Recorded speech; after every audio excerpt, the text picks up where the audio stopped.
ತಂಡದ ಕೆಲಸ ಮತ್ತು ಸಾಮಾಜಿಕ ಏಕೀಕರಣವನ್ನು ಪ್ರದರ್ಶಿಸುವ ವಿಶಿಷ್ಟ ಕಾರ್ಯಕ್ರಮವೊಂದರಲ್ಲಿ ಸೈಂಟ್ ಅಲೋಶಿಯಸ್ ಹಿರಿಯ ಪ್ರಾಥಮಿಕ ಶಾಲಾ ಹಳೆಯ ವಿದ್ಯಾರ್ಥಿ ಸಂಘವು ಸೈಂಟ್ ಅಲೋಶಿಯಸ್ ಕಾಲೇಜು ಹಳೆಯ ವಿದ್ಯಾರ್ಥಿ ಸಂಘದ ಸಹಯೋಗದೊಂದಿಗೆ ಅಲೋಯ್ ಕ್ವಿಜ್ವಿಜ್ 2026 ಅನ್ನು ಯಶಸ್ವಿಯಾಗಿ ಆಯೋಜಿಸಿತು. ಮಂಗಳೂರಿನ ಕೊಡಿಯಾಲ್ಪೈಲ್ನಲ್ಲಿರುವ ಶಾಲಾ ಆವರಣದಲ್ಲಿ ನಡೆದ ಈ ಕಾರ್ಯಕ್ರಮವು ವಿವಿಧ ಹಿನ್ನೆಲೆಯ ಮತ್ತು ವಿಭಿನ್ನ ಸಾಮರ್ಥ್ಯದ ವಿದ್ಯಾರ್ಥಿಗಳ ನಡುವಿನ ಅಂತರವನ್ನು ಕಡಿಮೆ ಮಾಡುವ ಉದ್ದೇಶದಿಂದ ಸಾಂಪ್ರದಾಯಿಕ ರಸಪ್ರಶ್ನೆ ಮಾದರಿಯನ್ನು ಹೊಸ ರೂಪದಲ್ಲಿ ಪ್ರಸ್ತುತಪಡಿಸಿತು. ಈ ಕಾರ್ಯಕ್ರಮದಲ್ಲಿ ವಿದ್ಯಾರ್ಥಿಗಳು, ಶಿಕ್ಷಕರು ಮತ್ತು ಪೋಷಕರು ಸೇರಿದಂತೆ ಸುಮಾರು 200 ಮಂದಿ ಭಾಗವಹಿಸಿದ್ರು. ಸಾಮಾನ್ಯ ಶೈಕ್ಷಣಿಕ ಸ್ಪರ್ಧೆಗಳಿಗಿಂತ ಭಿನ್ನವಾಗಿ ಈ ರಸಪ್ರಶ್ನೆಯ ಸಹಾನುಭೂತಿ ಮತ್ತು ಸಹಕಾರವನ್ನು ಬೆಳೆಸಲು ನವೀನ ತಂಡದ ರಚನೆಯನ್ನ ಹೊಂದಿತ್ತು. ಪ್ರತಿ ತಂಡವು ಸಮಾಜದ ವಿವಿಧ ವರ್ಗಗಳ ಪ್ರತಿನಿಧಿಯಾಗಿತ್ತು.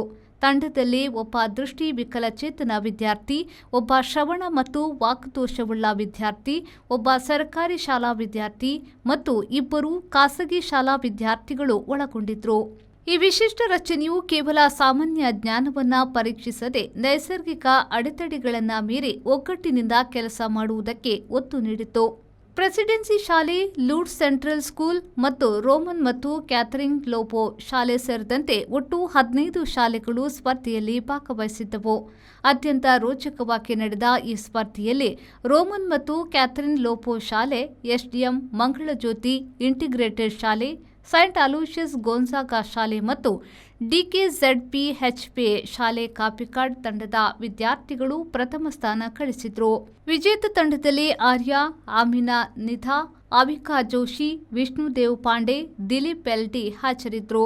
ದ್ವಿತೀಯ ಸ್ಥಾನವನ್ನು ಮನ್ಮಾ ಶಿವರಾಮ್ ನಾಯಕ್, ಅನ್ಮೋಲ್ ಚೆರೀಶ್ ಸಲ್ಡಾನಾ, ಕ್ರಿಸ್ ಶಾನ್ ಡಿಸೋಸಾ, ಸ್ನೇಹ ಅವರ ತಂಡ ಪಡೆದುಕೊಂಡಿತ್ತು. ಕಾರ್ಯಕ್ರಮದಲ್ಲಿ ರೋಮನ್ ಮತ್ತು ಕ್ಯಾಥರಿನ್ ವಿಕಲಚೇತನರ ಶಾಲೆಯ ಪ್ರಾಂಶುಪಾಲರಾದ ಕ್ಯಾಲಿಸ್ಟಸ್ ಡಿಸೋಸಾ, ಹಳೆಯ ವಿದ್ಯಾರ್ಥಿ ದೀಪಕ್ ರಮಣಿ ಮತ್ತಿತರರು ಉಪಸ್ಥಿತರಿದ್ದರು. ಸೈಂಟ್ ಅಲೋಶಿಯಸ್ ವಿಶ್ವವಿದ್ಯಾನಿಲಯದ ಸ್ನಾತಕೋತ್ತರ ಸಮಾಜ ಕಾರ್ಯ ವಿಭಾಗದ ಕುಮಾರಿ ನೀರದಾ ಕಾರ್ಯಕ್ರಮವನ್ನು ಅಚ್ಚುಕಟ್ಟಾಗಿ ನಿರ್ವಹಿಸಿದ್ರು.